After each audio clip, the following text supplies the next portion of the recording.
Balai daga dongili ko text ya ta kuma muguye da text ya ta kuma muguye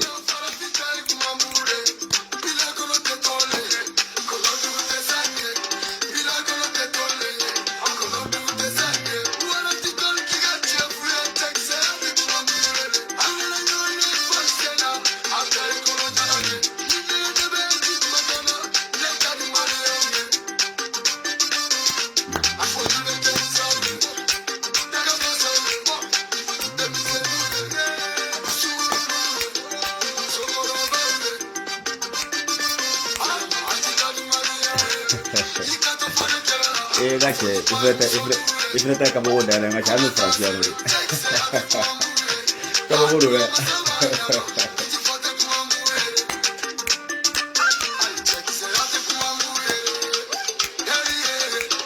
kuma sizo kuma ko beto wodi kan memeno abla dana ngataka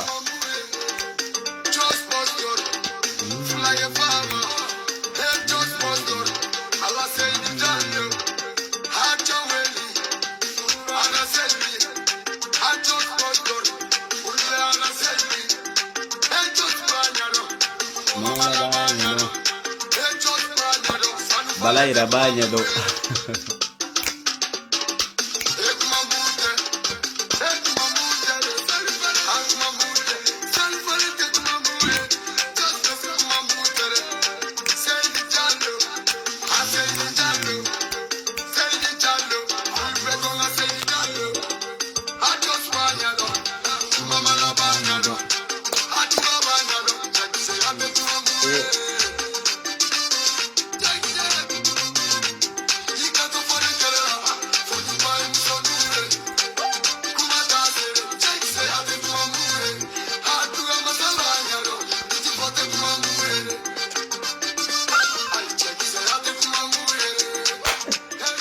ke dume mutoni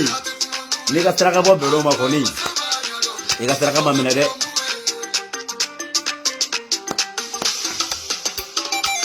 aramata dume ni ka saraka bo bero ma e ka saraka ma minade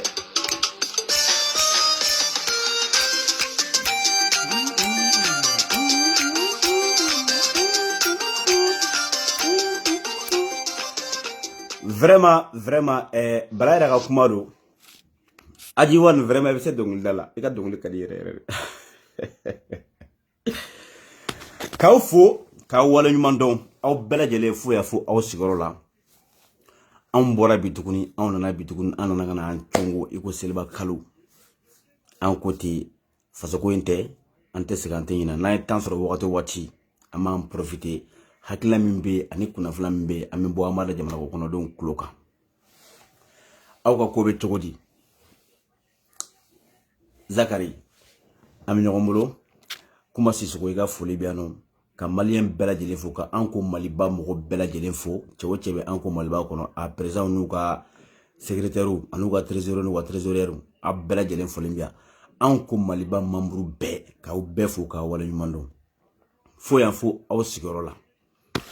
ambora bi ambora kunu bifina ambora boygle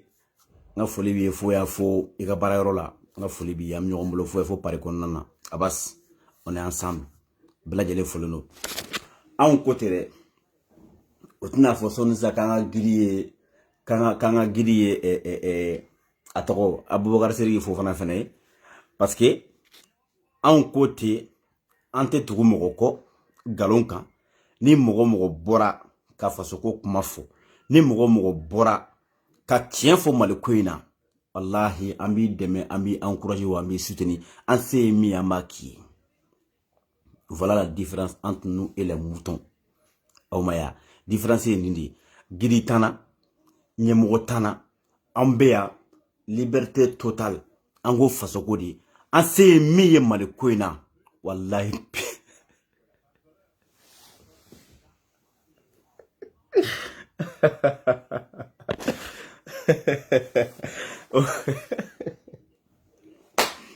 Ay pardon. N'y a pas de commentaire là, voilà, ok, faut pas terminer au boulot. Voilà, donc malé on bora bi. On bora kungo anya yira. Aw chamaya ye kenimi ya reféré. Activiste sunguru ba prostituée mogolan kolo fasodin jugu jamana chila. L'ennemi numéro 1 du Mali. No ye wulutigi a bora o dona ka taga segu aw be bora kalama aw be yayi ne mbalma karo be mbe ha to yini ka fere parce que bi so modana tatola barayoro la ay vocal ki manya ga vocal la me kone akone mako ko Jason ko meto ku suit kuma be ki ka video kadi ko kuma be de bini video ke damne kale bene suit ale bene ka video la me ka video kanali kale kuma ne ka soro video la je ko kabri ne wulutigi ka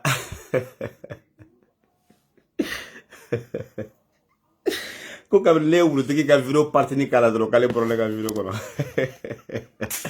kale o haramuya de quoi kono ka ke alakama kono ne be nga video ke kono ka wulutigi kono kana akuma kan jio nga video kono quoi ko parce que kale bana ale kumba ko tellement ale kumba fa ale kumperno ka nindama ko me o yi min ke mali dona kale o haramia fo dien fara la haraka kale o kuma ga menega video kono dro paf kale bora kale menega video to fleble no ko mbalma ke mango ibi akatu hale kunu nebeka ninke nebeka appartenir jouer nebeka fo ngo bongo ni mani do yere ngo sadi akuma kala ala meni no gote dola vous voyez tellement que chei chuni mo ye déception totale quoi ay benji latiki donc wulutigi ni afa bora afa duna ou afa halala on ne sait pas arrête maintenant comme mon père tipo ko tipiti tabata tipiti tabata arrête kumare obi c'est mon père utara segu he na ko bede et en ku kantan dado ko la mais na me taga be jabe kabako do de aw ma jati minaya wulutigi tara segu ani a jatigike ube a faduna no ye kasim tipiti tabatai aw be ay taka sega ka taka video la jede u ka meeting video ko kera to na ubado no ne da dabali banaw jaja ne man kuma fo aw nyana aw nyani fo aw nyana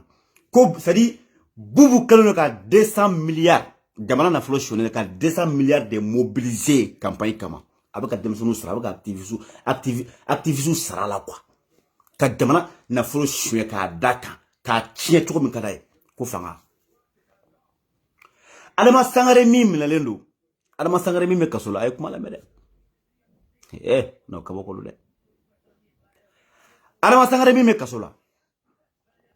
ore kama aw ba famia ka ibeka tuno ibeka ka manna konnana adama sangare shi asa ko beke jamana na flola ka buruja chogo min kadai abe terrain free abe meri wor beddu fo factory jurube yele meri central la adama sangare papa kama bola adama sangare masaka mena ka datuku o ya mena shekle même pas une semaine kula ka bla tala kasu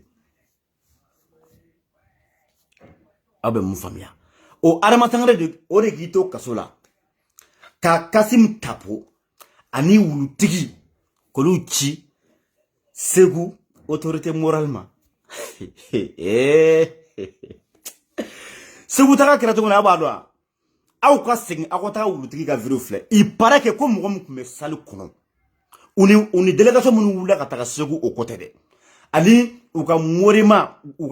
jɛkulu min sigira o côté dɛ mais Segu kaw banu la di mɔgɔ min bɔra yɛrɛ Segu kɔnɔna na minnu bɔra u yɛrɛ dɛ ko kana wulutigi ni a facɛ ka meeting kɛyɔrɔ la a tɛ tɛmɛ mɔgɔ 17 kan ay taga video bɛɛ filɛ n'a y'a sɔrɔ aw bɛ jama n'aw ɲɛ bɛ jamana yan nɔ o de kama u tun tɛ salle kɔnɔna u bɛ caméra jɔ podium dɔrɔn de kan mɔgɔ minnu bɛ podium kan u b'olu dɔrɔn de bɔ mais fɛn fɛn bɛ salle kɔnɔna kɔfɛla la u t'a si bɔ parce que mɔgɔ si tun tɛ y avait personne u wulila ka don wari de jeunesse kan ka don wari ye mɔgɔw kan mɔgɔw banna wari la Adama Sangare o k'i to kaso la ka Kasim Tapo ani a denkɛba wulutigi k'olu ci Segu autorité morale ma u ka taga jigin o fɛ ka taga 10 millions proposer u ye 10 millions ko ka bɔ ko ka jama labɔ ko kana fara u kan ko kana Morema ka lancement je ne sais pas quoi ko kana o meeting kɛ u taara meeting min na Segu autorité morale le k'u ma k'ale ta tɛ Kasim Tapo ko ye ale ta tɛ Bubu ko ye wa ale ta tɛ Arasta ko ye k'ale ko de k'a faso Mali k'ale ko de ko Mali ko k'ale ta tɛ Tapo ko ye u ko o ma ko bon n'o tɛ se ka na o ka a yɛrɛ danaya mɔgɔ dɔ ɲini n'o t'a fɛ ka y'a kɛnɛ kan parce que o y'a yira de A à Z k'ale bɛ ka Choguel dɛmɛ ale bɛ transition de soutenir na a ye kabako lamɛn dɛ ko n'o tɛ se ka na ko k'a yɛrɛ danaya mɔgɔ di olu bɛ 10 millions di o danaya mɔgɔ ma o ka jamana bɔ ka n'u ka kɛnɛ kan Segukaw ko pɛtu k'olu tɛ fara mɔgɔ si ka jamana ci ne dabali banna o de kama sadi aw b'a ye u ka meeting kɛyɔrɔ la a ta segin a ka to k'u ka video filɛ dɛ kuma si i t'a ye k'a fɔ ko n'u kɛlen ka caméra ɲɛsin ko k'a jɔ salle kɔnɔna jama min bɛ ko ka jama yira komi u ka baara de don u mana taga diɲɛ yɔrɔ yɔrɔ u mana taga diɲɛ yɔrɔ yɔrɔ fo ka to ka mɔgɔw fara ɲɔgɔn kan photo baw ta ka ko bɛ mɔgɔw la influencer k'o photo publier a taga a video kɛra salle min kɔnɔ a ye taga salle kɔnɔna lajɛ caméra kun jɔlen podium na mɔgɔ 17 kun tɛ tɛmɛ o kan minnu bɔra kana ten u ye wari di minnu ma ka minnu san dɛ 200 milliards billahi k'o de mobiliser campagne na mais c'est grave o ko kɛlen o autorité morale kɛlen kunu sɔgɔmada fɛ an kɔrɔ o nana Bamako o ni Choguel yɛrɛ ye ɲɔgɔn u sigira o ka kuma na o ye ci d'u ma o bɔra ka kuma min fɔ u bɔra dɔrɔn Segukaw y'a yira de A à Z k'u bɛna mɔgɔw la mobiliser ko jagoya k'u ka transition ni dɛmɛ k'a soutenir u taara Segu a kɛra kumasulu de y'u bolo dɛ u ka laɲini ye min ye ko ka taa ala ka faso ci ni ala na kira cɛ i bɛ ka Kasim Tapo tun b'a ka gouvernement na Bubu tun b'a ka gouvernement na jamana kɔnɔdenw ye ka wuli k'a jɔ ka mɔgɔ minnu gɛn o tugu de bɛ ka tila ka wuli bi ko fo jagoya k'olu ka segin fanga na mais hɔrɔn ma ban billahi laduru ma ban ni yɔrɔ la Segu autorité morale an ka foli b'a ye u wulila ka taga don association baden kan association dɔ bɛ yen nɔ ko Segu kunkan u bɛ Segu kan de Segu kan u bɛ Segu kunkan ka taga don olu kan k'u bɛ taga 10 millions di olu fana ma k'olu ka jamana bɔ billahi olu ko k'olu tɛ ye nin kɛnɛ kan k'olu ko de ko Mali ko k'olu ta tɛ c'est-à-dire Bubu ko tɛ olu tɛ campagne na bi olu bɛ yɔrɔ min na bi olu b'a fɛ ka transition dɛmɛ c'est-à-dire n'i y'a mɛn bɛ campagne kɛ o y'a sɔrɔ jamana de bɛ yen nɔ e ni ala na kira cɛ n'o kabako don dɛ donc Segu autorité morale a bɔra ka kuma min fɔ wulutigi n'a facɛ bɔlen kɔ Segu o bɔra ka élection min kɛ a y'a kɛ ala kama a ka video lamɛn a jiginna ninnu kan ka sɔrɔ m'u ta tɔgɔ ma mais k'a yir'u la k'a fɔ ko faso cilaw don minnu farala i bɛ ka olu bɔra ka mɔgɔw minnu gɛn ka bɔ fanga na olu ka tila ka wuli k'u tila ka mɔgɔw défier aw ma jateminɛ wulutigi a b'a ka video bɛɛ kɛ sisan a b'a ka kuma bɛɛ fɔ aw bɛ buye tɔgɔ min a la bilen yan a tɛ buye tɔgɔ min a da wa a tɛ buye tɔgɔ fɔ bilen parce que a bɔlen ko kaso la u ka laɲini de kun ye nin n ko kow bɛɛ labɛnnen don mais ne y'o de fɔ n k'a ka jɛya bɛɛ lajɛlen n ko wulutigi tɛ Mali ko la bilen e ni ala cɛ activiste révolutionnaire e k'i bila politicien kɔ e yatigi ala campagne na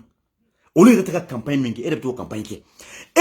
c'est-à-dire ko i tɛ politicien i tɛ candidat i fa tɛ candidat i ba tɛ candidat pourquoi e bɛ wuli ka diɲɛ ka jamana dugu kɔnɔna bɛɛ lajɛlen minɛ ko fo diyagoya ko ka élection kɛ diyagoya pourquoi pour quelle raison a k'o kun fɔ ne ba ye pourquoi ça de wuri ka wuri ka taga mo secret fambe jamana be sari ambe contexte mun be jamana be de komin kono bi toro min bino la priorité des priorités o kan ga sécurité di ka jamana na sécurité ale ko ka mako foito la ko fo ka élection ke pourquoi était candidat et fata et bataille qui sont mota pourquoi ka candidat ke parce que ba campagne ke dodi de dabali bana révolutionnaire et la bana tanto anga segu autorité ana fa bolen ko meeting na ko soi-disant ko ka jama fara ɲɔgɔn kan ko ka mɔgɔ ɲini n'a yɛrɛ micro minɛ ko wayi ko bɛɛ k'i yɛrɛ Kasim Tapota ye jamana ko de ye o filɛ nin ye o a bɛ taa ne ko ala ya funɛ ba ɲinincini a lamɛn a ye segu autorité morale ka kuma lamɛn dɛ a tapɛra ninnu kan n'an bɔr'o la an bɛ sɔrɔ ka na a ye hakɛ to n'an bɔr'o la an bɛ sɔrɔ ka na Abubakar Sidiki Fofana na min bɛ assemblée kɔfɛ CNT kɔnɔna na ale fɛnɛ ye cikan min di bi a simini a tɔw ma k'a di CC la a sumalenni anw yɛrɛ kuma fɔ c'est à dire tiɲɛ kelen pe di n'i bɛ tiɲɛ sira kan bilahi i ni tiɲɛtigiw mana bɛn n'olu kumana a bɛ kɛ n'a fɔ a y'a fɔ ɲɔgɔn ɲɛna de ne ye kuma minnu bɔ n da yan kunu o kuma kelen de bɔra o fɛnɛ da kɔnɔ ne ko alhamdulilayi n ko in bɛ ka faamuya bɛɛ ɲɛ bɛ tiɲɛ na bi min ta ye jamana ko ye min ta tɛ jamana ko ye min mago bɛ jamana na min bɛ jamana in sumalen fɛ min bɛ jamana in ɲɛnen fɛ min b'a fɛ jamana ka bɔ dingɛ kɔnɔ bilahi i mana kuma bɛɛ ɲɛ b'i la bɛɛ b'a dɔn an ka segu autorité morale ka kuma lamɛn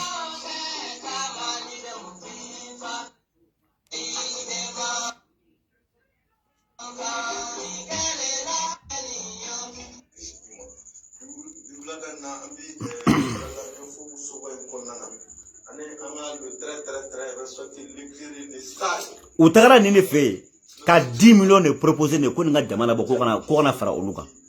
ala bɛ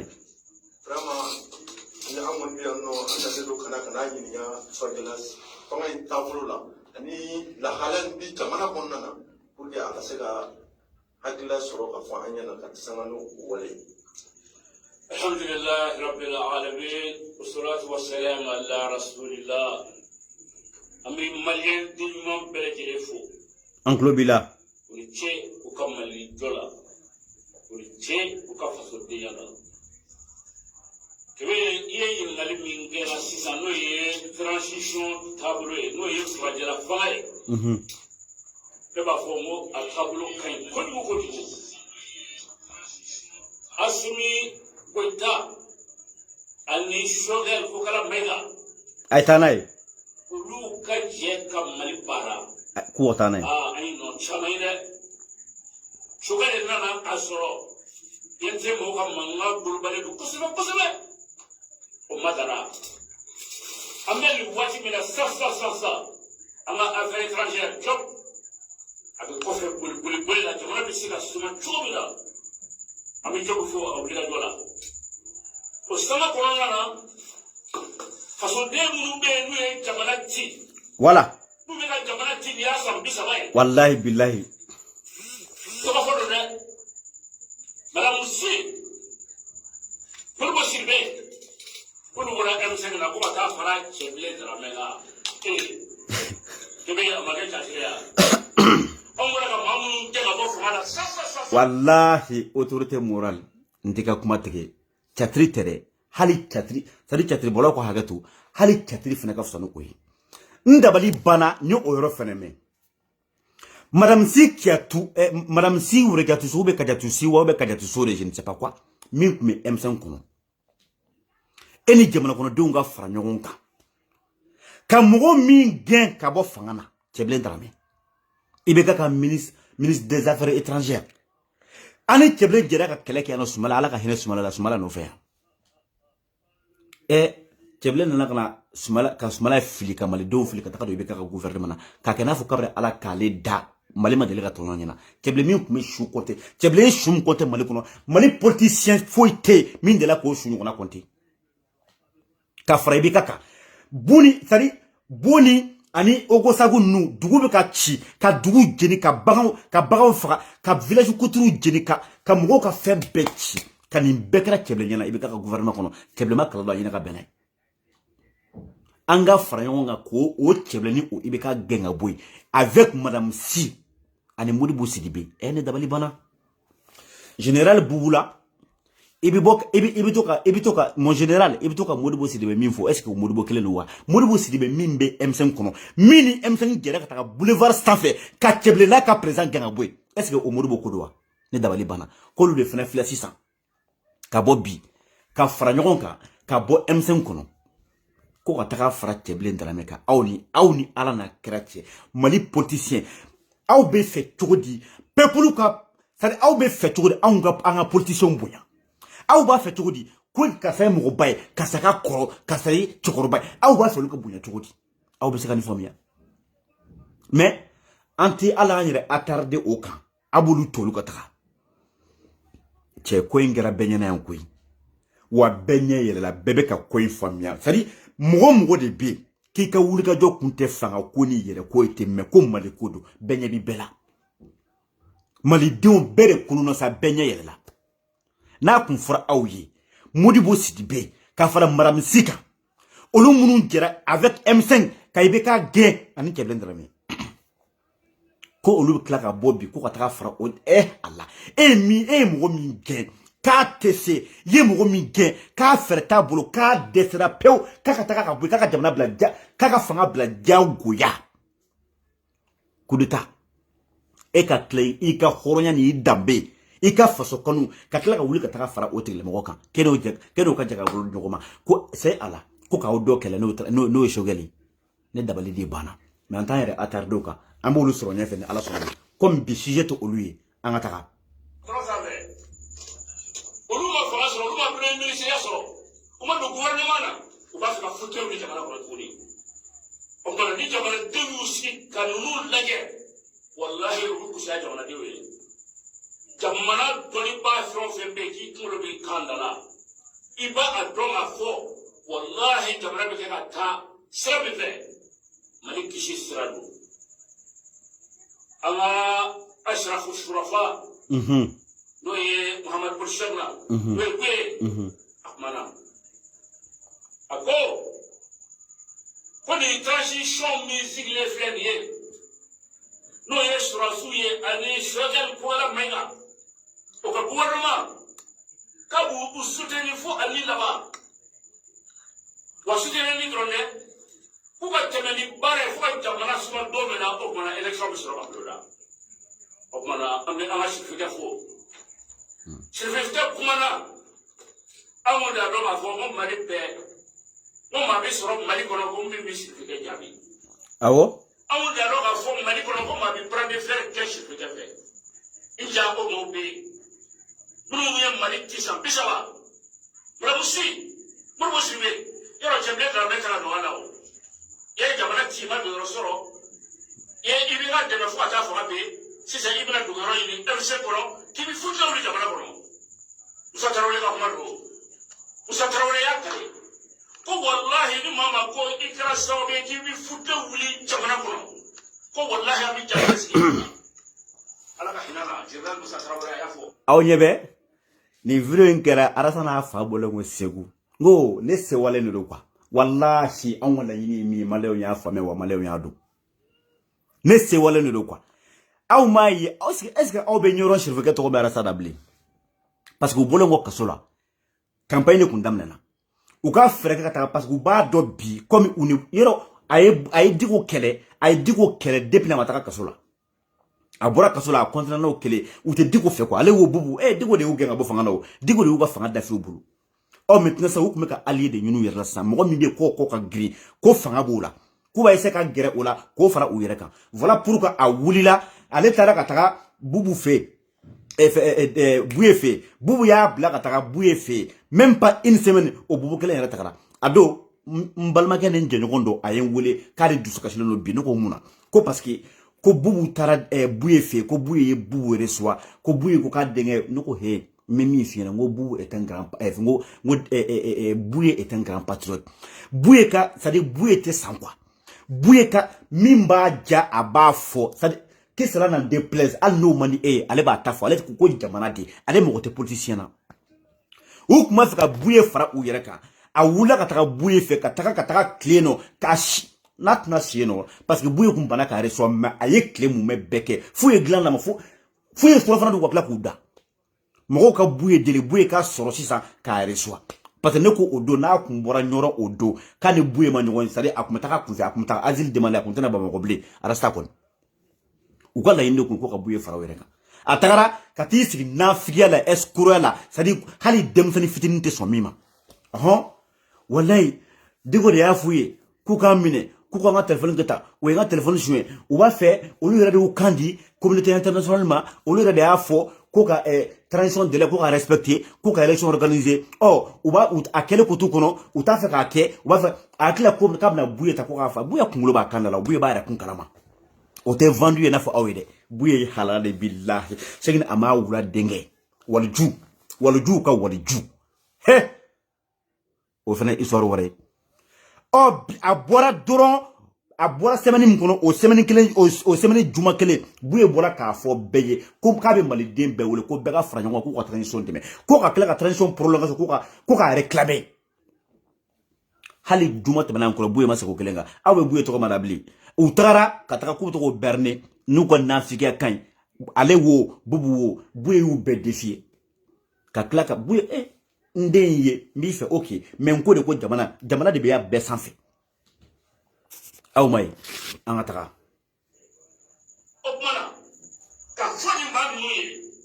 fɛn min b'u kɔnɔ n'u y'a kɔrɔbɔ an bɛ ɲɔgɔn sɔrɔ sira kan n'o fɔlila min na o tɛ jɔ masi la kɛmɛ segu yan nɔ an bɛ labɛnw na segu bɛna bɔ hali waati jan dɛ an bɛ labɛnw na voilà segu bɛna bɔ ka ni maa ninnu dénoncé mɔgɔ bɛ kɛ ka fa aw ka mɔgɔ dɔ la ko transition ka kɛ dɔrɔn ko élection ka kɛ dɔrɔn ko ka kɛ président wallahi billahi ne segu ka kuma de dɛ Alassane n'a fa bɔlen ko segu dɛ segu autorité morale c'est à dire tellement que a dusu a tɔɔrɔ la quoi ni degunna quoi mɔgɔw bɛ ka faga diɲɛ don o don sarasiw bɛ ka faga village bɛ ka jeni ala ye diɲɛ don o don la saya bɛ ka kɛ aw tɛ ka wuli k'o dénoncer aw tɛ ka wuli ka na ni solution ye aw tɛ c'est à dire quoi jamana ka sécurité jamana kɔnɔdenw ka sécuriser aw tɛ ka wuli k'o kɛlɛ kɛ aw mɔgɔ foyi t'o la quoi jamana kɔnɔdenw ka lafiya armée ka équipé kalanko ka nɔgɔya sécurité ka nati kɛnɛya ka nati o kuma t'u da kɔnɔ olu bɛ ka wuli de kuma o kuma ko ka élection kɛ élection ala fanga u bɔra dɔrɔn tellement que autorité morale dimina a ma ɲɛ f'a bɔra ka kuma u bɔlen ko segu u kun taara min na ko jama ɲini o échouera dɛ segukaw ko segu yɛrɛ wolodenw segu halalaw segu fasoden ɲumanw ko k'olu ta tɛ bubu ko ye k'olu ta tɛ tapo ko ye k'olu mɔgɔ tɛ arasibaci la k'olu ko de k'u ka jamana ko wa k'olu bɛɛ lajɛlen bɛ bɔ ka tugu ɲɔgɔn kɔ ko k'a bɔ ko ka transition soutenir ko ka tila ka transition ka dɔ fara kan ko ka tila k'o réclamer bravo à la population de Ségou bravo à tous les Ségouviens billahi non anw wasara sa olu c'est-à-dire olu hakila ko hakila ko hakili tɛ maliyɛn na olu hakila ko nafa tɛ ko maliyɛn tɛ yɛrɛ kun kalama quoi aw de gɛnna ka bɔ fanga na yan hali su ma ko dugu ma jɛ aw de bɛ ka tila ka wuli ka fan bɛɛ kɛ sinɔ ye buni bɛɛ la ko fo diyagoya ka élection kɛ ko fo aw kana ala a faamuyalen don ala ni élection ka kɛ dɔrɔn aw ka don gouvernement na aw ka wuli bi gouvernement na olu ye gouverneur de ye wa taa wuli jiraw de ye voilà cɛbilen i mɛnɛ ta la a y'i seri danna wallahi seri danna a b'a fɔ Asimi Goyita ye wallahi o tɛ Choguel nɔfɛ u bɛ Asimi de nɔfɛ awɔ o bala Asimi i n'i ka colonɛliw a ye ɲɔgɔn minɛ a kana ɲɔgɔn bila fiyewu a kana sɔn maa si ka don a ni ɲɔgɔn cɛ Asimi nin kuma ninnu lamɛn dɛ Asimi Goyita Choguel a bɛ ne de ka baara la kana labila i ni Choguel ka ɲɔgɔn minɛ ka jamana jɔ an b'a bɔ su an b'a fɔ tile aw ɲɛ bɛ autorité morale min na kuma na nin a bɛ ka kuma min fɛ a bɛ ka kangarida kɛ Asimi ye k'a ka Choguel minɛ mais billahi talahi c'est à dire tiɲɛ ye kelen pe de ye quoi faso kanu ani tiɲɛ kelen pe de don hali ni n'u ye Choguel bila diɲɛ don o don billahi ni autorité morale bɛ b'u kɔ billahi ni ala cɛ mɛ n tɛgɛ da kuranɛ k'a bɛ b'u kɔ wa n'a y'a kɛ a fɔ ɲɔgɔnna fasoden ɲuman tɛ n'a y'a kɛ tiɲɛ ma tɛmɛ o kan ne yɛrɛ ye n ta fɔ ka bɔ a la dɛ n'u ye Choguel bila yɔrɔ an bɛ k'u dɛmɛ an bɛ k'u soutenir k'u dɛmɛ k'a ɲini cogo bɛɛ la a bɛ ɲɛ u bolo cogo min na n'u ye Choguel bila diɲɛ don o don billahi fasoden ɲuman bɛɛ b'u kɔ don u la wa n'o kɛra o y'u ka bugu jeni ne na o y'u ka ko bannen Asimi a ye nin kuma ninnu lamɛn dɛ Mogo be ka kuma o tanto aw ni aw ni wa on de ba ko on be ka anjo aw ni jugu che aw masara de an ko de ka an faso ka ni ka anye aw bolo abenya aw di autorité morale fla ka kuma mi fo yora be ka cheblen drame abe ka cheblen na goshi bi abe ka buwe na goshi madame Sinu ani Modibo Sidibe nu ani bubu nu atugu bela goshi wa mais pourquoi parce que ça dit peuple moula ko on changement parce que au peuple be gouvernement na o jumen shogal maiga billahi nawi shogal bla nawi mo mo ka woneke ala kana uchi ko nawi shogal bla dien dongo do male do mubla male do mobla nawi shogal bla dien dongo do male do mobla comment ça tient que le pété tout à la tatala mo côté na flo côté joro côté fanga côté anko de ko maliko wabinya tugumna de am tagano sradi nawi sra bla nawi shogal bla dien dongo ni min fla ni nga vidéo fla na be aka vidéo fla nya ka vidéo fla monter kabla nya ka intervention fla na ne miye mais à chaque fois avec a soutenir mais na wi shogal bla dien dongo do bilani ma obla parce que ni segu autorité morale de M5 anga kuma to la me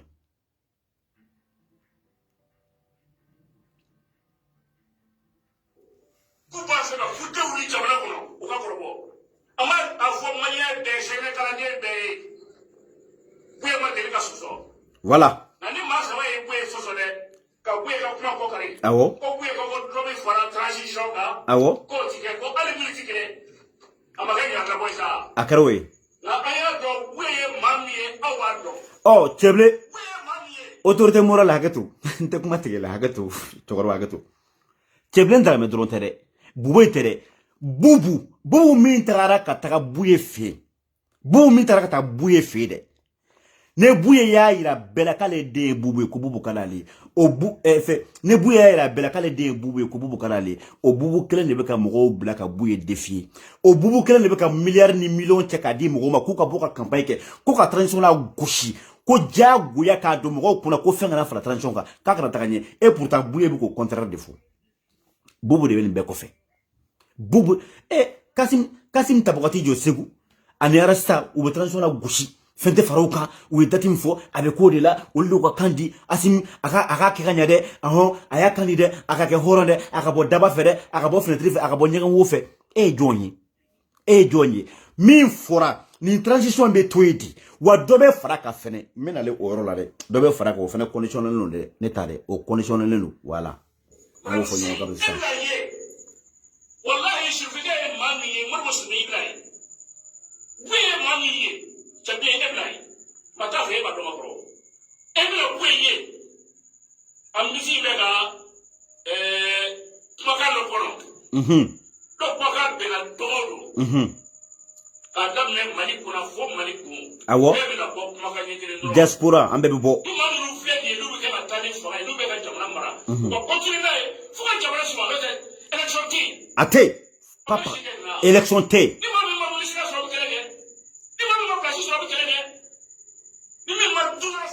wallahi billahi ne dabali de bana ne te ka se ka min famiya quoi mali politicien opposant abolu ka concept don au lieu politique famiya ka ke min ni opposant ninte fanga na ninte gouvernement na mba nyini ka tie gouvernement be mba nyini ka tie olubulo kolu mako sa ka jamana d'Afrique au boulot tout simplement obseka boy to comme nebela yanti Allah et pourtant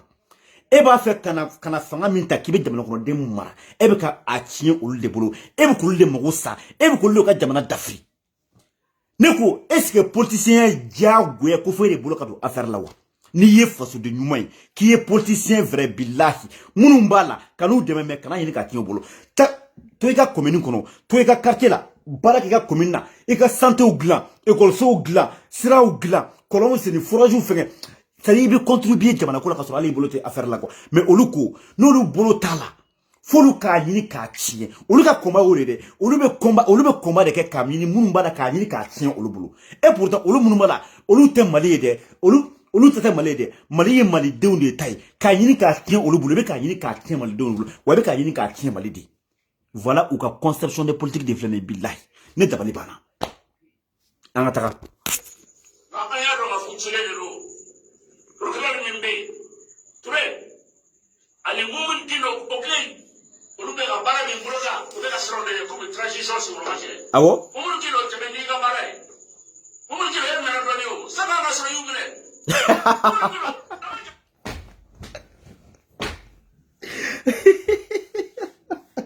Bon mumuni gino ye kuma mede ko i mena ko jugu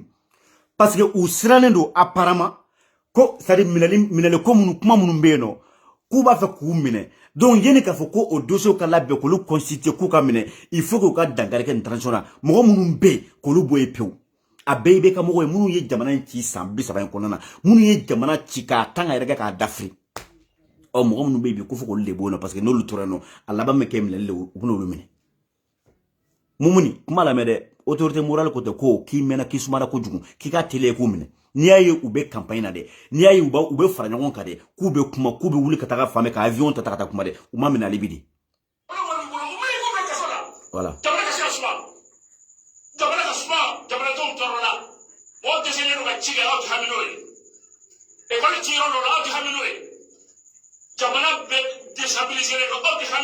wallahi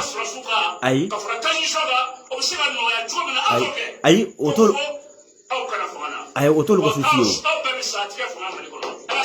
ni ala sona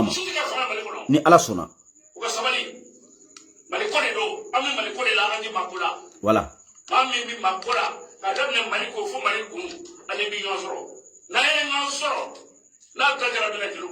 ni ala sona ma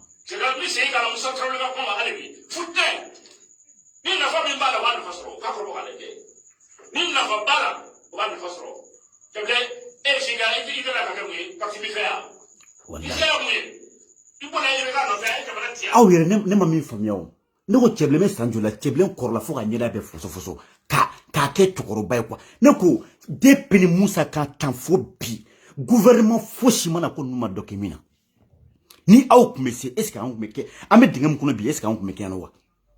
neni ala chede discours ban pewde ko discours pew o de ka kuma ban pew bubai ceblen dalame nunu be kan ka mine ku datuku ku dabo malikola pew nunu be de jamana chi ne ta eche ceble ala kama na flo munu mi bolo taga vacancy la taga ije ka na flo la bubai pare ay taga jaka na flo akanga jamana to ani che kuma mi fori re ne sigile lo ka malide onde file kwa wallahi nun sega fanga shino ko nu sigi jamana ko don de be photo yi o mo bi yere klama mo malikari mo billahi nin tagara election na de har 0,00000% manga ka voto yi yoro fu da yende 0,0000 o manga ka voto yi a plus forte raison ko mo ka voter ko ka klana ke ko je ne sais pas présent quoi nous da manga do mal ko fanci la présidente de hali ministre simple ministériel nous manga do la an autorité morale ka kuma to la me monsieur pour la suite ko kele ka ko ba sisa monsieur no ma do munu mi secrétaire bien be le ta fare ka ko au transition de monsieur wa akrobo wallahi ayam krobo abi fare mi la ti ko machila ni ala suna ni bi fo malje be hinyele be ka kuma ilabe ni hakiri awo ambe ka kuma mi fo kana labe ni sira labe ni hakiri voilà ni ko imeni hakiri iba do ma fo nu ba fe ka ala jamana ni ti ba fe ka ala jamana ni ti awo o ko na ante yeah am tlenga ni kuma de fo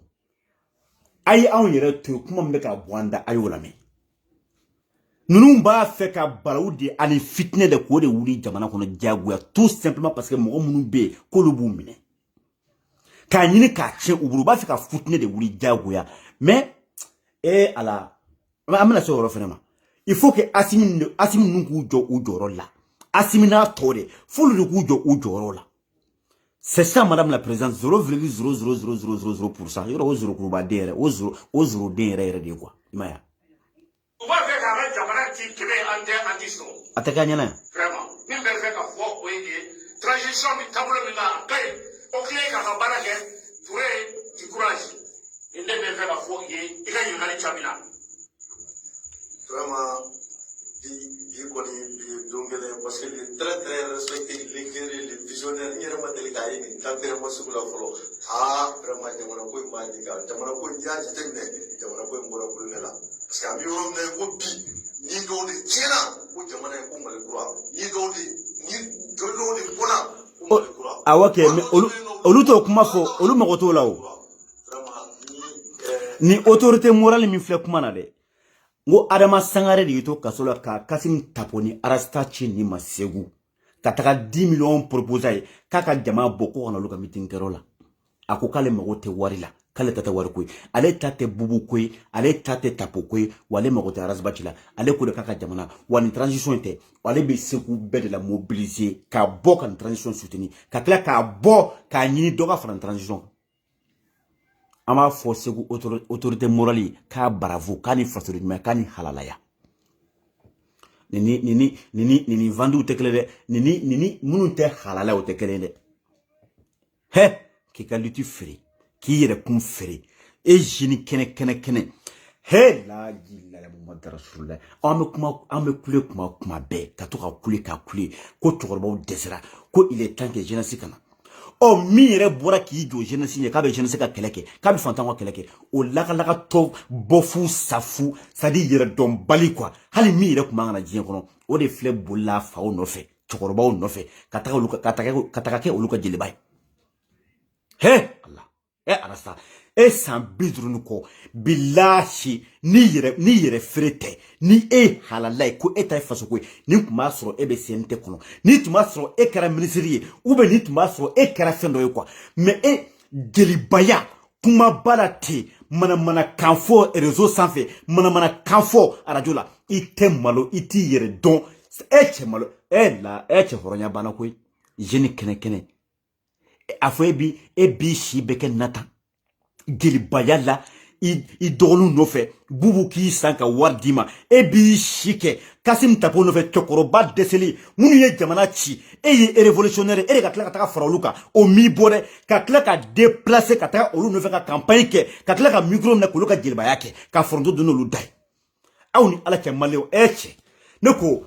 est-ce que on ka kuma blé est-ce que on ka fait fo blé imana wuli kan fo ye jaloux de c'est-à-dire fin dimia bi fagade ne ko warasa shirarom kile ka kopre mais on était sigi aka manipulation aka yere don baliana aka yere frela ko anga twe aka tanga jamana conduit dans l'erreur ou be kanga jamana takatable enfer kono o tega on sigle nyene autorité muro la nga kuma tolami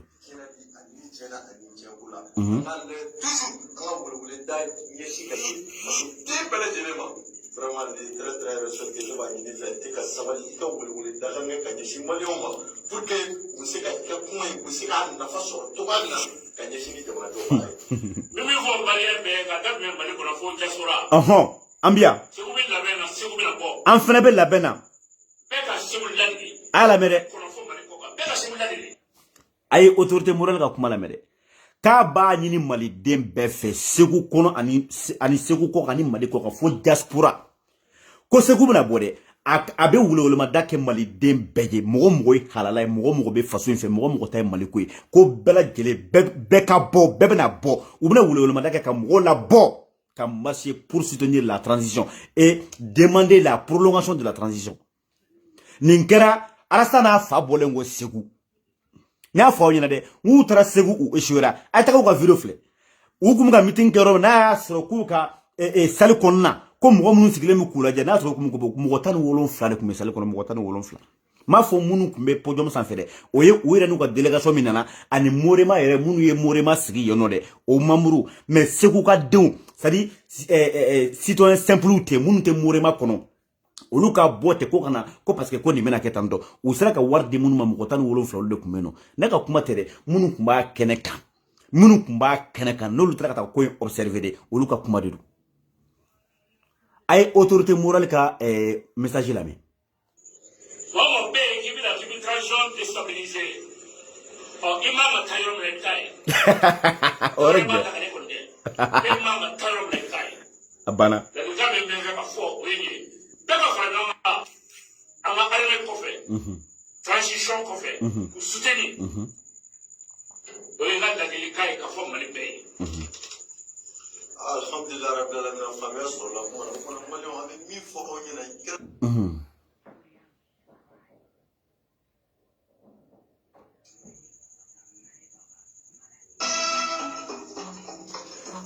voilà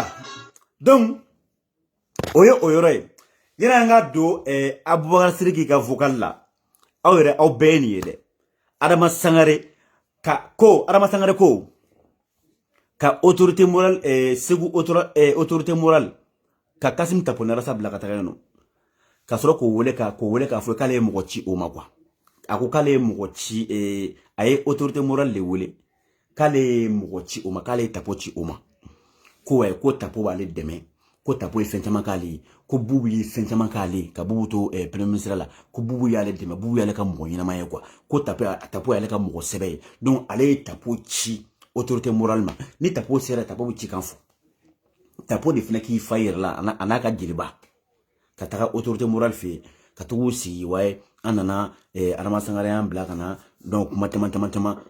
10 millions fleni kana ko na 10 millions chema ko kam tema la bo kana oluga meeting kerola autorité morale de ko kale mokote 10 millions kale mokote warla kale ko de ka faso kale ko de ko Mali kale tate bubu koyi ale tate arasta koyi wale tate Tapo koyi kale ko de ko en transition soutenue wa ko segu bela jele be bo shirifuka ubuka shirifuka makono shirifuka fana ka kalanden be wole aka amalisi be ka bela jele na mobiliser ka be wole ani segu ni nyoron bela jele be bena frangonka o bena ke domi o to dogo mokoshila ka appel lancé beka boka marcher pour demander la prolongation de la transition abka mbena no wa en diaspora on fana banta sorola ni ala sonama ni ngera u bolon ko segu de segu ka o ya yirula ko tout fait etala bo en ala na krachi etala ka buye mi fi ere ko buye nyokonte ye buye sangoro ta ka diko la goshi yano akira benyana ya ere ka wuli ka ta fo buye fi ka ti sigi ka ta diko to tien ko to fo ko juga ko ke majugi ko ke kafri ko ke hasidi ko ye mine sans prévu dabarani commercité dalu tibolo ka ta ke to fo de fe buye nyana o buye kelen ko ebi yere ye ola ebo o acclamer buye ka faso kanu buye ye flamede no be mina otola e ka taka o buye fe o buye ka kla ka fo ko ka transition deme e fa e buye e moke buye ka fo ko ka transition deme e ka fo ko transition te deme buye ka fo ko ka do fra transition ka e ka kla ka bo ka fo ko denke ça ko ali une seconde te fra oka ala wari kama na folo kama arasa yere free aya dambe free kaka dignité free ne ta don munu meni ko ali bi ko ne sa ne bu nyinga ne ta don fe mi mula ne ma don kwa ni ko be kana kan ne bora yan kunu ka fo aw bela jele nyana yanu lero ne fleka kuma mi fo sa ne autorité morale mi ga vidéo de cortege sisa beba don ko ni transition ko ni me ka soutenir di wa beba don ko on me ka transition soutenir on te galon kan koyi on te galon kan on tate comment on appelle na folo koyi on tate yere on tate tonyini on tate jamunini on ko de ka en faso wa an be tieno ko na tien mi am ta kamano sradi ne man kuma fo onyina no ne ma klaka fo ya no ngo ni yaye jamana kono do dimino no bi ni yaye mogo be ka fudine mogo be ka furuku transition koro ko parce que munu ye jamana na folo dunde malidenw jigi seme transition la ku jigi seme anga militaire la pourquoi parce que munu yanga jamana ci kanga jamana na folo dun ne ye ni kuma fo awina na ngo les 1230 milliards détournés ka dun ne loi de programmation militaire o wari mi mbora ko do armée mana ka di anga militaire uma munu yo o wari dun nolu ma mine tangi nolu ma mine ka do kasola jamana kono don che ku yire transition sari amese ku deme ku soutenir de mais halibi amba antotoko anga dora yinu fere ka forage seni wo an kanto made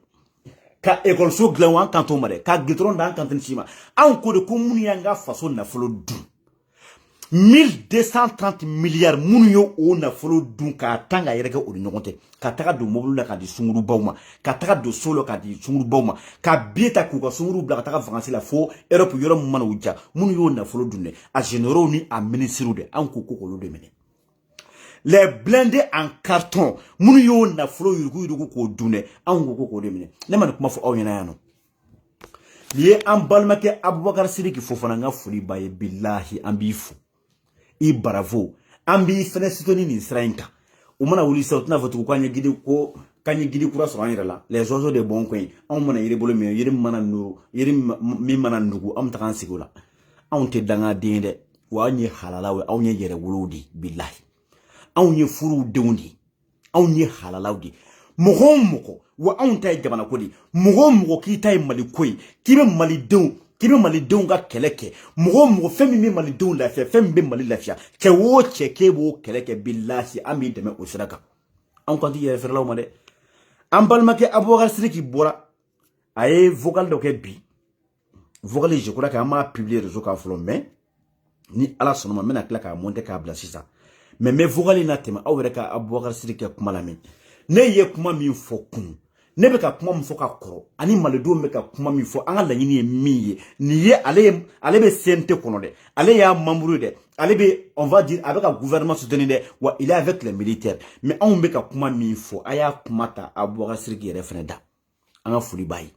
a fɛnɛ ni cɛsiri an y'a ye diaspora a yɛrɛ cɛsiri no diaspora mɔgɔw ka ko la cogo min na n'o ye carte nina ko ye cɛ kelen min bɛ ka i yɛrɛ bati corps âme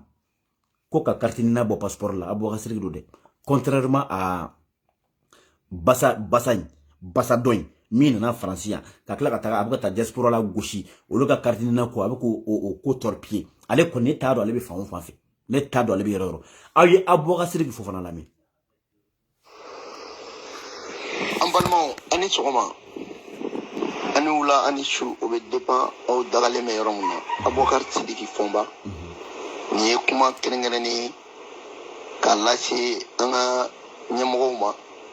anw yɛrɛ fɛnɛ ye ɲɛmɔgɔ ye bi mais a ka kan ko mɔ bon ne yɛrɛ tun hakili la n ko Abubakar Sidiki ye fɔ fana de ko fɔnba Abubakar Sidiki fɔnba ok ko mɔgɔ ni ɲi ma tiɲɛ f'i ɲɛna i b'i jugu sara a ka tiɲɛ f'i ɲɛna ne ma fɛ nin kuma kelen ka kunu ne ma nin fɔ aw ɲɛna n ko ni ɲi ma tiɲɛ f'i ye min b'i fɛ n'o ma tiɲɛ f'i ye i b'i jugu sara o bɛ tiɲɛ f'i ye ne ma nin kuma fɔ aw ɲɛna est ce que ne ma nin fɔ aw ɲɛna nin ye Abubakar Sidiki ka kuma ye a y'a lamɛn a ka cikan don anw b'a lase réseau kan malidenw bɛɛ k'a mɛn wa Asimi ka a ye vidéo in partager a y'a kɛ ala kama ni min bɛ se k'a ta k'a bila Asimi kun a y'a ta k'a bila Asimi kun ni min bɛ se k'a ta k'a bila Maliki Njawu kun a y'a ta k'a bila Maliki Njawu kun wa ni min bɛ se k'a ta k'a bila Sadio Kamara kun a y'a bila Sadio kun Modibo Kone a y'a bila u kun nin ye maliden nin bɛ CNT de kɔnɔ dɛ a ka laɲini ni anw bɛɛ ka laɲini kɛ anw ye jɔn ni anw malidenw ka laɲini nin y'a ka message de k'a lase Asimi ma peuple ka hamina ko ye min ye peuple nin kan ko ye min ye an ka laɲini ye min ye dɛ a bɛ k'o de kelen fɔ a y'a lamɛn tiɲɛ f'i ɲɛna Sirasiw ni anw de bɛ ka baara kelen kɛ anw ye wasaden camancɛ wasabulon ye jamana in bɛ yɔrɔ minnu na ni a kɛra fɛn o fɛn ye bi Asimi ni anw bɛɛ de nɔ don an bɛɛ jɛlen b'a la an tɛ ka tɔgɔ ta ka da mɔgɔ si kun parce que an bɛɛ ye décision bɛ an bɛɛ bolo ka baara kɛ o hukumu kɔnɔna la n bɛ bɔ ka ladilikan daminɛ fɔlɔ ladilikan fɔlɔ ye mun ye n b'a ɲini Asimi Maliki Jaw Ismaël Wage Modibo Sidibe Modibo Kone Sadio Kamara Musafa Sangare maa o maa Saraso aw bɛɛ bonya bɛ nin kuma na jamana in bɛ yɔrɔ min na bi n'a ɲana aw do dɛ aw ni anw do wa n'a tiɲɛna fɛnɛ aw ni anw do mais aw ta fanga ka bon a la kosɛbɛ n b'aw ladi fɔlɔ a ka faamuya ko min bɛ sen na tubabuw ka théorie dɔ bɛ yen nɔ u b'a fɔ ma ko la théorie d'attaque cérébrale ou la théorie du point faible aussi o bɛɛ bɛ yen théorie du point faible ye mun ye u b'a lajɛ aw bɛɛ la aw minnu bɛ kuma kelen fɔ k'a lajɛ min ka fɛgɛn n'aw bɛɛ ye u bɛ don o n'o hakili cɛ k'a jira k'a fɔ ko karisa bɛ ka fanga bɛɛ k'a yɛrɛ ta ye n'o kɛra u bɛ furuku u bɛ don tɔw la u bɛ attitude tɔw ta u bɛ waleya dɔ ta mun man ɲi ou bien comme n'aw bɛɛ ye fɛn sɔrɔ u bɛ n'a yɛrɛ la bɔ karisa a b'e bolo nin bɛ k'a kɛ i b'a fɔ k'ale de ta y'a ko ye o tuma na e ta ye jumɛn ye n'u fɛnɛ k'o fɛnɛ ɲɛ sɔrɔ u b'aw bila ɲɔgɔn na n bɛ min fɔ an ɲɛna bi n b'a dɔn aw bɛnnen don n b'a dɔn aw ka di mais a ye dɔ fara aw ka ja kan a ye dɔ fara aw ka bɛn kan wa a ye kuma ɲɔgɔn ye aw kɛrɛfɛ mɔgɔ caman tɛ tiɲɛ fɔ an ɲɛna dɛ bi Mali bɛ yɔrɔ min na Mali mago bɛ fɛn min na bi IBK taara IBK taara kun jumɛn na a ye décision politique dɔw de ta décision politique mun man ɲa jamana in ma ani a ye ko dɔw kɛ ko minnu ma kɛ o kɛcogo la o de ye IBK taga bi fanga b'an minnu bolo maliyɛnw jigi b'an kan fɛn mun na o ye an ka courage de ta ko décision politique fɛn kolo minnu bɛ yen k'olu bɔ jamana kan coopération traité de coopération militaire minnu signena o accord minnu signena o fɛn fɛn kɛra c'est des décisions politiques a bɛɛ bɛ se ka bɔ a nɔ la ne bɛ fɛn fɔlɔ min fɔ aw ɲɛna d'abord n b'a daminɛ aw yɛrɛ ka condition de vie la n'i y'a ye bi aw nana n'i y'a ye bi maliyɛnw bɛ k'a fɔ ko baara tɛ ka kɛ baara tɛ ka kɛ baara bɛ ka kɛ koyi mais u bɛ mun nɔfɛ n'o tɛ ka kɛ ne b'o de fɔ an ɲɛna an k'o baara kɛ an ni ɲɔgɔn cɛ an b'o baara la mais an ka baara teliya an tun man ka kalo 2 sɔrɔ fiyewu ka sɔrɔ wari min les 1230 milliards wari min dunna généraux fɛ wari minnu dunna politique mɔgɔw fɛ ka sɔrɔ o wari ko ma da kɛnɛ kan ka sɔrɔ a jugement ma kɛ minɛtaw ma minɛ ne ma ne kuma fɔ aw ɲɛna kunu ne m'a fɔ aw ɲɛna ngo ne kun tɛ se k'a faamuya fiyewu ne tɛ se k'a da la fiyewu ko Sogɛli ka gouvernement bɛ sigi a fɔlen ko anw ɲɛna cɛ Asimi a ye nin fɔ anw ɲɛna dɛ a fɔlen ko anw ɲɛna ko bandaw de kɛlen don blocus ye ko bandaw de bɛ ka a bana minɛ aw ni minɛli cɛ ko minnu ye jamana nafolo dun minnu ye sarasiw ka wari dun les 1230 milliards ko minnu y'a dun ko bandaw de jɔlen don aw ni olu minɛli cɛ aw ma nin kuma fɔ aw ɲɛna yan ne y'a fɔ aw ɲɛna n ko bandaw tagalen ko ne kun t'a dɔn ko Sogɛli ka gouvernement bɛ sigi n ko ka kalo 2 kɛ diɲɛ kɔnɔ ka sɔrɔ bubu ni bobo ma minɛ n ko jamana kɔnɔdenw bɛ ka fudinɛ u bɛ ka fujini pourquoi parce que u kɛ ka bubu ni bobo ye ka avion ta jamana nafolo suɲɛnɛ k'o don ka avion louer o la avion louer u ka voyage bɛɛ n'u bɛ avion louer presque 10 millions avion louer wari gansan o ni u bɛ mɔgɔ minnu ta u bɛ minnu sara sana yɛrɛ nafolo olu si tɛ kelen jamana nafolo suɲɛnɛ b'u bolo u bɛ avion ta u bɛ k'u yala jamana kɔnɔ ka taga campagne na pendant que anw fa n'an baw bɛ ka sa an den n'an kɔrɔw bɛ ka sa sarasiw bɛ ka faga nɔrɔ bɛ ka village kuturu bɛ ka jeni kalan tɛ ka kɛ foyi sécurité zéro o tɔɲɔ ni o degun bɛ malidenw ka waati na minnu kɛra sababu ye k'o ko causer malidenw na minnu kɛra sababu ye ka jamana nafolo suɲɛ o tigilamɔgɔ kelen bɛ ka tila ka avion ta ka munumunu minnu jamana kɔnɔdenw y'o ye dɔrɔn o dusukun bɛ dimi ne ma ne kuma fɔ aw ɲɛna n ko ne kun tɛ se ka da la fiyewu n ko Sogɛli ka gouvernement sigilen k'an bɛ kalo 2 sɔrɔ ka sɔrɔ ninnu ma minɛ nin ye anw ka kuma ye anw minnu tɛ ko kunna dɛ mais anw sigilen ɲɛ bɛ min na tɔɔrɔ min bɛ anw kan nin ye min yɛrɛ b'a kɔnɔ CNT yɛrɛ kɔnɔ nin ye CNT Mamadou ye yɔrɔ il est censé d'être avec vous mais ko ni i ɲi ma tiɲɛ f'i ye i jugu o b'o sara o de b'a f'i ye il vous aime voilà pourquoi il est franc avec vous il vous aime voilà pourquoi a ka laɲini ye a ka ɲɛ aw bɛɛ lajɛlen bolo parce que n'a tiɲɛna ale b'a ta sɔrɔ la mais aw de ta ka jugu n'a bɛɛ n'a tiɲɛna aw bolo o y'a tɔ nɔnnen o y'a bannen de voilà pourquoi a bɛ bɔ ka oser malgré qu'il est le membre du CNT a bɛ bɔ bi ka ci di aw ma min b'a dusukun kɔnɔ bilahi Aboubacar bɛ peuple c'est-à-dire ale bɛ maliko la quoi a bɛ jamana kɔnɔdenw ka laɲini dɔn a y'a lamɛn minɛtaw ma minɛ n'aw ma bolo don nin papier la ka a baara daminɛ sisan wallahi an bɛ ko la fu don maliyɛnw ɲɛ tɛ fɛn na dɛ an ɲɛ tɛ foyi la dɛ a fɔra ko 1230 milliards yuruguyurugura voilà sécurité fɛnɛ t'a la wariw yuruguyurugura wari min donna ni bɛɛ y'o kuma mɛn tant que o ma da kɛnɛ kan parce que sarasiw minnu b'o la bɛɛ de ka da kɛnɛ kan ko ka éclairci bɛɛ k'i ta ni bila dɔn mɔgɔ da bɛ Mali militaire ka armement yuruguyurugu la k'a daminɛ depuis 2012 fo bi f'a ko bɛɛ de ka da kɛnɛ kan a bɛɛ ka dɔn tiɲɛ ni nkalon ka dɔn ka bɔ ɲɔgɔn na n'an m'o kɛ an mana baara o baara kɛ o tɛ maliyɛnw ɲɛfa dɛ o tɛ maliyɛn ɲɛfa parce que a bɛna fɔ k'aw yɛrɛ ɲin b'a la pour que a ka dɔn k'aw yɛrɛ ɲin t'a la a bɛ décision de ta ministre de la justice min bɛ a k'a ka courage ta a k'a ta a bolo la a ka bɔ a k'a da don kuma na dossier ka dayɛlɛ min bɛ min na o ka dɔn o ka ban Sogɛli fɛnɛ ka baara ko la an minnu bɛ wasabulon fɛnɛ la anw fɛnɛ bɛ yan ka kokɔrɔma don n'an ma nin dossier in dayɛlɛ mɔgɔ si tɛ da la k'a fɔ ko Mali jɔ ko kuma bɛ sen na parce que n'i ye kuma bɛɛ jateminɛ maliyɛnw ɲɛ bɛ fɛn kelen min na o ye nin de ye c'est ça donc u bɛ don aw cɛ n'aw dun ma nin dossier in dayɛlɛ n'a tora tan Ala k'an kisi u bɛ baara mun na u bɛ fɛ ka don an ni ɲɔgɔn cɛ u b'aw yɛrɛ dama bila ɲɔgɔn na u bɛ taa laban min na a b'o dɔn donc o hokumu kɔnɔna la ne bɛ mun fɔ ne fɔ a ɲɛna a y'aw hakili to sarasi minnu bɛ dugumana na aw sarasiw dama n'i y'i kun y'a dan ne yɛrɛ fɔma ma an bɛ wagati min kɔnɔ article 39 a b'a to a nɔ la k'a lawaleya giri unifié a wariko kuma a y'a jɔ mais a ka dɔ fara sarasiw ka sara kan hali n'a y'a doublé Sarasou de beka sa jamana no fait. Wallahi. Sarasou mo be mina aya duma. Ay formation ke ay do fara Sarasou ka saraka malen kita fo bi ka bo contrôle. Al na bora bi kay Sarasou ka sara doubler at fo ikne jamana yi. Sarasou ka sara ni a doubler amume mu frale ngonga a tete me 30 milliards kan par mois. A tete mo kan a be. Ameka waru be jamana kono. Ay do fara Sarasou ka saraka. Ne b'a dɔn a ye baara dɔw kɛ seya o kun wari kun tɛ dɔw la 50,000 a bɛ k'o di o ye tiɲɛ formation kun tɛ ka teliya a bɛ k'o teliya o bɛɛ ye tiɲɛ mais a ye dɔ fara Sarasiw ka sara kan Sarasukɛ ka bɔ lanɔgɔ kɔnɔ mɛtiriw ka bɔ lanɔgɔ kɔnɔ a ye o kɛ a ka giri unifié ko bila fɔlɔ parce que maliyɛn ɲɛ bɛ min na bi o ye an bɛ lafiya cogo di sécurité la aw yɛrɛ dama ka bɛn place ko kɛlɛ kana na cogo si la parce que a ye kɛlɛ kɛ fɛn fɛn nɔfɛ ne ye place kɛlɛ kɛ i nana min place la o ye tiɲɛni min kɛ n'i ma se k'o ɲɛnabɔ nafa jumɛn b'a place ko la. Bon i m'a ye yɔrɔ yɔrɔ a bɛ k'i insister k'u yɛrɛ dama ka bɛn place ko kɛlɛ kana na u kana bila ɲɔgɔn na u k'u kɔlɔsi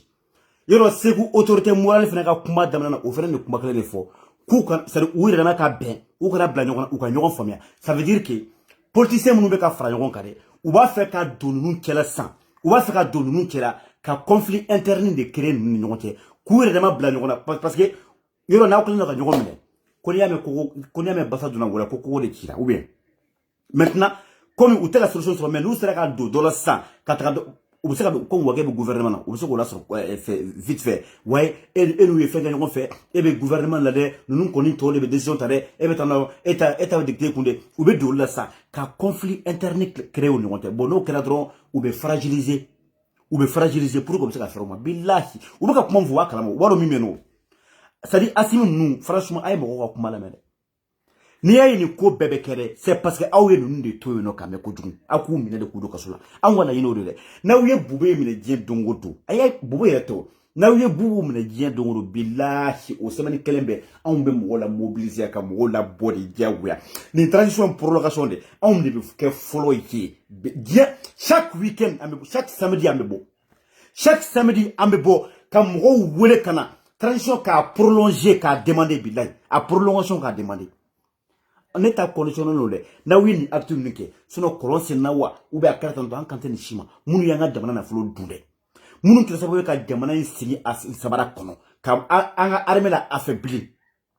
k'a kɛ sababu ye ka jamana nafolo dun an ka armée kana se ka équiper ni aw y'olu minɛ fila yɛrɛ tɛ o a ye kelen minɛ dɔrɔn a ye Bubu minɛ dɔrɔn a ye Bubu minɛ bayi n'a y'o minɛ sisan dɔrɔn c'est fini wallahi mɔgɔ tɛ ko in na fɛn fɛn bɛ ka siga fɛn fɛn bɛ ka douter bi o bɛɛ bɛ segin ka na o bɛɛ bɛna fara aw kan wa o de y'aw kɔ giriyali o y'aw kɔ kɛlen béton mais ni o tɛ ne m'aw ye fɔlɔ dɛ a kuma bɛ bɛɛ da yɔrɔ nin yɛrɛ bɛ nin bɛ CNT kɔnɔ a bɛ ka kuma fɔ ɲɛna a y'a lamɛn. a platiko la et puis an ye coup d'état kan an ye acteur a y'o kuma bila aw ni ɲɔgɔn cɛ à partir du moment que Mali b'a dɔn bi baara mun kɛra baara mun bɛ sen na an b'a dɔn mɔgɔ bɛ k'aw nɛgɛ maa o maa bɛ Mali la yan mɔgɔ politicien tɛ Mali la min ma deli ka coup d'état kɛ k'a daminɛ Modibo temps na coup d'état de kɛra en 91 coup d'état de kɛra en 2012 coup d'état de kɛra sisan fɛnɛ coup d'état de kɛra a y'aw assumer jɔn bɛ se k'a fɔ k'ale ma coup d'état kɛ Mali la yan donc maliyɛnw mago bɛ o de la a k'o baara kɛ n'o bɔra yen n'a y'o yuruguyurugu kɛlɛ kɛ k'o papier bɔ k'o da kɛnɛ kan maliyɛn de la diaspora Assimi Goïta i n'i ka mɔgɔ a y'a ko don sɛbɛ la décision politique de ye maliyɛn de la diaspora bila nin dingɛ kɔnɔ a ma kɛ tiɲɛ kan a ye décision politique bila kɛrɛfɛ a ka décision patriotique ta a ka carte nina ni passeport gulonnen bɔ ɲɔgɔn na maliyɛn minnu ka papier bɛ passeport nɔfɛ jugement supplétif b'a la fɛn b'a la a y'a dilan ka d'u ma c'est vrai a bɛ k'o baara mun kɛ a y'a accélérer jamanadenw ka lafiya o de bɛ aw lafiya complot bɛ maliyɛn de la diaspora kan o de ye nina ni carte nina ko ye a carte nina marché a taara k'a di Faransi ma bɛɛ b'a kalama a y'a rapatrier a ka na n'a ye mais a ye nina ni passeport bɔ ɲɔgɔn na décision politique min don a ma ɲa ni décision politique ma ɲa n'i nana transition na i b'a bila ka bɔ yen de accord bɛ an ni mɔgɔ wɛrɛw cɛ an ka accord bɛɛ kalan k'a bɛɛ sɛgɛsɛgɛ k'a dɔn a y'aw ɲɛsin armée jɔli ma a k'aw ɲɛsin école jɔli ma ne ɲɛ bɛ min na o don wa aw yɛrɛ k'aw hakili to aw yɛrɛ la aya klito akrefe mola mo te tien fo yana de me tien mi be bi o enini asamana mi memi fo ay wula agojo na mo kolochi sirako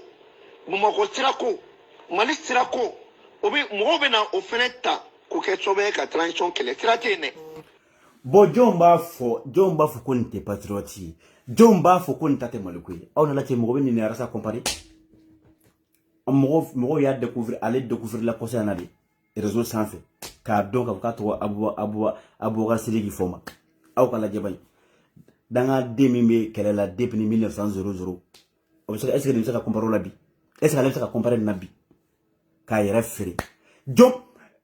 arasa yi shike kana francia arasa ya shike ka États-Unis ka shike ay Côte d'Ivoire fambe ay aw dipala ka oda de la ka adla ka carte na ko kuma marasada abenano aga jama fambao papier tout bolo ou bébé carte na problème gono aw ya kuma meda parce que amogo degnete mali dona amogo aga dernier de souci de odi mali donga de kunyo quoi ale ka vie mali dona de baga mun ba ko te ale ka vie au la quoi un prostitué billahi qui vit aux dépens des autres aw carte aw ka aboga striki ka kuma la me bay ay kuma befo ka ban pew ay dam ça de ko gelama yoro quoi des trucs concrets ay dam rabela mun anga les 1230 milliards mission ka détourner ka dun aya kuma fo ko munu ya dun ça dit jamana ko dun sa ko de bi olu ka mena no mo mena male de nyetu la de ko au dossier ka o munu mi ke o ka mena ka juger nyanga te manga da ka ko dauka on ala na krete kakla kana fanga ko kuma fo kartini na ko kuma fo o min kilo ka diaspora faga bi mogo ka barab ka tien mogo ka fato do ka furu be ka sa do ka sobe ka menula do ka ge eche ça do be ka clochari quoi allez flé ni ta chien flan de à chaque intervention de ce monsieur là billahi avec kartini na ko kuma fo on dirait anana sente ko tout simplement uniquement ka malé ka diaspora ka keleke. Netaro a séjour qui a oublié à Nanatouana, je ne sais pas, mais franchement, c'est quelqu'un qui a la tête sur les épaules. C'est quelqu'un qui connaît des problèmes de la diaspora. Oh my. Oh, dans un demi mena fait kalo ngati je ne sais pas chaque semaine ou fait fantôme ou ka warni fara nyonga ka bla tama ka takana ya ngati abena kana dibisu ko dungati da hotel la ka muso sunguru tega dura bana billahi katinina are atado mi ni katinina ira rasala be boli atado mi no il sait même pas. Bravo Aboubakar Sidiki vraiment ala ki sara quoi on menu ko de pas la kan yeda neta Aboubakar Sidiki don na ma delika kuma nta somo ko don foi mais pour ne beziki ka tanu bi parce que on ko nindi on mo be ni che modèle la mali kono on mo be ni génie modèle de là et non des jeunes vendus avec ma tolani atene ministre mi tile me transport kuna aka wuli ka jo ka tira munun be nu chenendo aka nyana bo sisan parce que tira ko gela be no aw noté mais na ya soro e avec décision nota ka boy décision doy sira glan dira mo ma avec dima sa aka do kono o sa aka kono ni sira glan na manya be tika ka drome kelen te di mo be pénaliser fogo o ga do an barawla donc ka fo onyana be de wulile no aw kama bi communauté internationale te aw fait voilà akado lui akabo fanga la jona uluka mugo munu bubulu uluka na fanga mara anga to jonya juru kono voilà ambe ni gela be kono mais malien pour que malien ka so awi malien wa so anye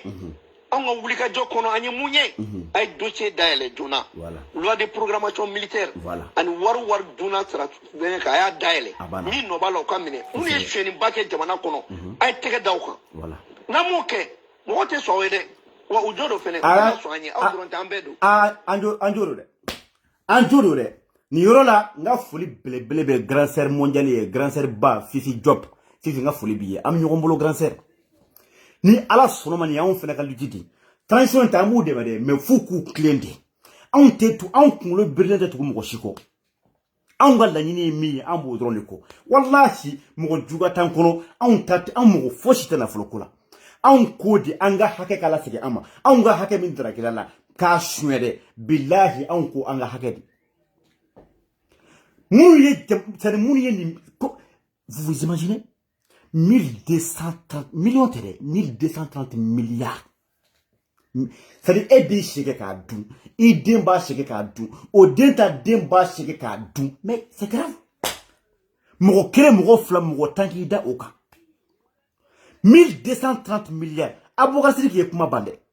anw bɛ nin de kɔ wa anw ka laɲini nin de asini a ye kuma lamɛn dɛ anw bɛ nin de kɔ n'aw ye bubu minɛ diɲɛ don o don u bɛ bube ye wallahi billahi a ma se aw k'a fɔ mɔgɔ si k'a ye bɔ kɔ k'an dɛmɛ k'a y'an soutenir ne y'a fɔ n k'aw kɔ de bɛ kɛ bitɔn ye aw ko bɛ kɛ béton de ye awɔ ka bala yɛrɛ dafalen to yan ka dani to yan ka jɛnɛ to yan ka ne to yan ka Abubakar Sidiki to yan ka Fifi Job to yan an ka taga de don anw mɔgɔ damadɔ farala ɲɔgɔn kan ka réseau minɛ wallahi billahi kuma bana malidenw halala minnu b'u yɛrɛ minnu bɛ maliko la minnu ta ye maliko ye olu bɛɛ b'u yɛrɛ anw na il suffit que anw ka appel lancer ka mɔgɔw wele a ye bɔ an ka marcher pour soutenir la transition ou bien demander la prolongation de la transition billahi hadamaden bɛ bɔ de faransi bɛ siran mun ye masi tɛ yan wa anw tɛ fara mɔgɔ ka nkalon kan dɛ anw bɛɛ ye patriotes de ye wa anw ko de k'an ka faso anw ko de an ka jamana anw ta tɛ yɛrɛ ko ye Abubakar Sidiki Ala ka barika don i la aw dɔrɔn tɛ an bɛɛ don bi an bɛɛ de bɛ kulu kelen kɔnɔ an ka tiɲɛ fɔ ɲɔgɔn ɲɛna an bɛ ka baara kɛ ne b'a dɔn an bɛ ka baara caman kɛ mais maliyɛn mago bɛ min na bi o de ye nin ye donc k'a ɲini aw fɛ ka an ka nin kuma in fɔ ɲɔgɔn ɲɛna nagakɔrɔla kuma dumani minnu bɛ fɔ a y'aw tulo cɛ nin bɛɛ kan nin si tɛ tiɲɛ ye fanga mara man gɛlɛn waleya dɔw kɛ mɔgɔw ye mun ɲini i bɛ k'a taara yuruguyurugu bɛ a y'a kɛlɛ i bɛ k'a taara kalan tɛ a y'o ɲɛnabɔ i bɛ k'a taara maliyɛn dalajɛ fɔlɔ tun bɛ degun kɔnɔ a y'o ɲɛnabɔ n'a y'o ɲɛnabɔ ka dumuniko ɲɛnabɔ ka yuruguyurugu ka fɛɛrɛko la o ka dabila o tɛmɛnen kɔ ka bɔ yen kuma mun bɛ cɛ n'a polisiso bunakun kan ni o ye ko kɔnkuru kɛra ko dɔw ye wari minɛ ko dɔw ma wari di a y'a ko sɛgɛsɛgɛ anw yɛrɛ b'a sɛgɛsɛgɛ aw nɔfɛ cɛ o cɛ yera nin ko la a ye sanction ta bɛɛ kama mali kurajɔ tɛ ka kɛ ni yuruguyurugu ye quoi an tɛna yuruguyurugu encouragé mɔgɔ min bɛ yuruguyurugu k'i ka fanga la i teri tɛ i dɛmɛbaga tɛ mɔgɔ min bɛ yuruguyurugu baga dɛmɛ i dɛmɛbaga tɛ donc nin de tun ye ne ka kuma ye k'a fɔ an bɛɛ ɲɛna an minnu bɛ CNT la an minnu bɛ gouvernement na ani Asimi e de ye maa fɔlɔ ye min yelen don wa n'an ko Asimi o ye militaire bɛɛ de ye n'a fɔra ko Asimi Maliki ye Asimi ye Moro Kone Asimi ye Sadio Kamara ye Asimi ye Safa Sangare a bɛɛ de ye aw ye donc il faut k'a ka dɔ tiɲɛ na ko Salatu fɛnɛ de bɛ fanga la Salatu ka fanga tɛ dɔwɛrɛ ye min kan ka kɛ ale b'o de kɛ min ye sariya ye ale b'o lawaleya décision politique a y'a bila a y'aw ɲin bɔ a kɔrɔ n'an m'aw ɲin bɔ a kɔrɔ walahi mun bɛ nalen jugu fanga ala kan'u sanna mɛ u b'an senkɔrɔ dɛ u b'aw senkɔrɔ cogo min u b'an senkɔrɔ CNT la u b'an senkɔrɔ gouvernement na u bɛ Mali fan bɛɛ jamana in dun pour que a ka bɔ ni dingɛ kɔnɔ a ma nɔgɔn donc ne kɔni bɛna nin de fɔ an ka hakili to nin na an ka baara kɛ nin vraiment baara bɛ ka kɛ mais maliyɛnw mago bɛ min na o ye nin ye k'a ɲini maliyɛn bɛɛ fɛ an k'an bolo di ɲɔgɔn ma jamana tɛ se ka jɔ ten nkalontigɛ kan jamana tɛ jɔ namara kan jamana tɛ jɔ somɔgɔ ko kan mali kurajɔ tɛ k'i somɔgɔ ta ka baara d'a ma kɔnkuru mana kɛ mɔgɔ minnu n'a ka kan a y'a di olu ma ka mɛn fanga la n bɛ baara di somɔgɔ ma n'an ma bɔ o kɔnɔ a ti ɲa o ko minnu bɛ sen na olu ka kɛlɛ maliyɛn bɛ k'i yɛrɛ ye mali kɔnɔ min ye ne ka kuma ye en tant que membre du CNT an yɛrɛ dama an ka kumaw fɔ ɲɔgɔn ɲɛna c'est vrai nin bɛ i n'a fɔ an bɛ ka kuma fɔ so kɔnɔ mais kɛnɛma kuma fɛnɛ don parce que an minnu ni population ka surun population mirina ye mun ye an'u bɛ ka mun jate an b'o de fɔ n'an fana ma se k'o fɔ an k'an yɛrɛ corriger o kɔrɔ k'an y'aw janfa o kɔrɔ k'an y'an yɛrɛ janfa nin ko de bɛ sen na merci et bravo Fomba merci et bravo merci et bravo merci et bravo voilà un patriote voilà un digne fils du Mali voilà un fils de son papa et un fils de sa mère billahi ni de y'a fa de ni de y'a ba de wa ni de ye halala ye kuma kadi mɛgɛmɛgɛ t'a la o k'a dabiri k'a manipuler o t'a la o nin tɛ yɛrɛfɛrɛla ye dɛ cɛ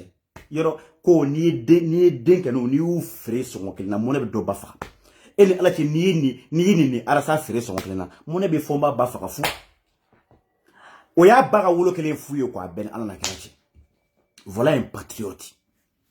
min bɛ ne kɔnɔ ne ka laɲini ye min ye ne hakilina ye min ye ne hamina ko ye min ye a y'a bɛɛ fɔ Bala ira pareil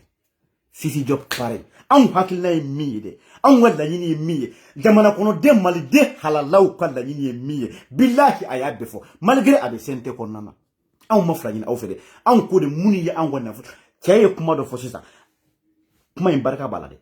Assimi décision politique a y'a to yen ni aw ko Mali sariya an ka politiciens ye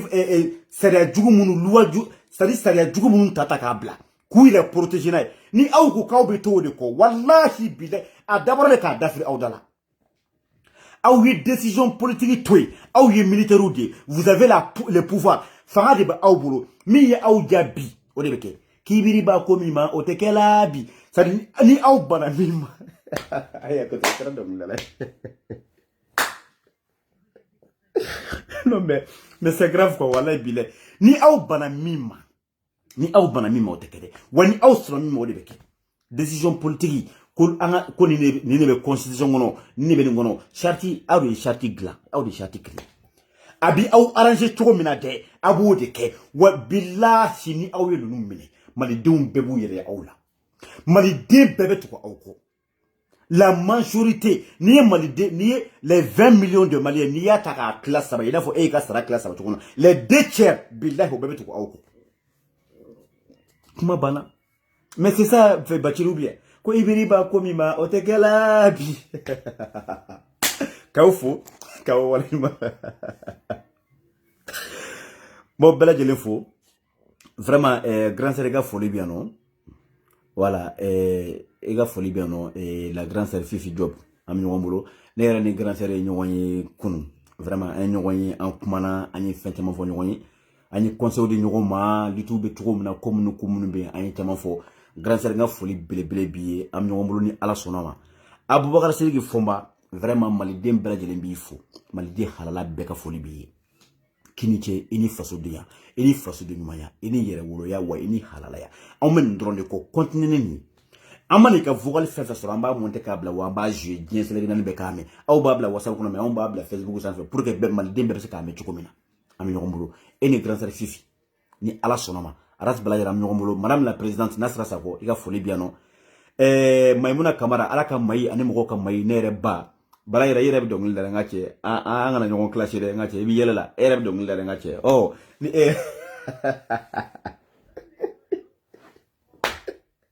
Bala Yara kan ka cogo la Bala Yara kan ka di hali ne walayi donc m'aw bɛɛ lajɛlen fo n'a sɔrɔ Bala Yara kan ka di dɛ walayi bilayi aye Bala Yara ne ko bɛ dɛ an bɛ ɲɔgɔn bolo m'aw bɛɛ lajɛlen fo vraiment n ka foli b'aw bɛɛ lajɛlen merci à toutes et à tous yala sɔnna ma a k'a bɛɛ siɲɛ wɛrɛ kan n ka foli bɛ bɛɛ lajɛlen merci tout le monde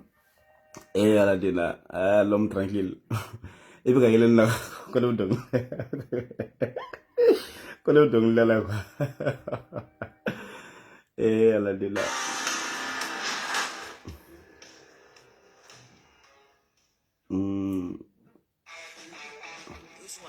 bon vidéo jɛna n tun b'a fɛ ka misiki kala sa mais vidéo jɛna kojugu quoi